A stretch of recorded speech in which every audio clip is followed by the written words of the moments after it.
Kosmetikalardagi yolg'onlar ikkinchi qism. Mavzu SPF'lar haqida bo'ladi. Birinchisi raqamli marketing, ya'ni SPF 60, 70, 80, 90, 100 plyuslar. SPF'lar maksimum 50 plyus bo'ladi, undan yuqorisi ko'p hollarda marketing. Va kulgili yana bitta narsa, 50 plyus degani bu san 50 yoshdan keyin ishlatasan degani emas. Ikkinchisi chalg'ituvchi marketing, ya'ni SPF apparatlari. Ko'p beauty blogerlar bu narsani bilib yoki bilmasdan olib chiqishyapti. Siz SPF surib, apparatga qaraganingizda yuzingiz qop-qora ko'rinsa, demak sizning SPFingiz yaxshi. Agar yuzingizda hech narsa ko'rinmasa, demak sizning SPFingiz yaxshi emas. Lekin bu xato narsa. SPFlar 3 turga bo'linadi: fizический, химический va gibrid SPFlari.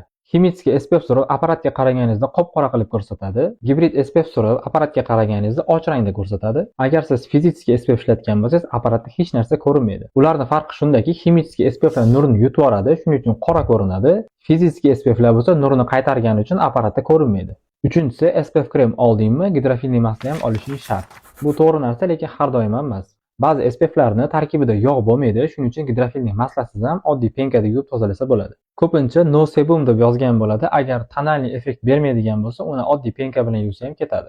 Tekshirishning yana bitta usuli bor. Oddiy stakanga suv quyasiz, SPFingizni solasiz va aralashtirib ko'rasiz. Agar SPFingiz suvga aralashib erib ketsa, uni penka bilan yuvsangiz ketadi. Agar aralashmasdan cho'kib qoladigan bo'lsa, gidrofilniy masla bilan tozalash kerak. Mana shunday foydali ma'lumotlarni olish uchun meni kuzatishda davom eting.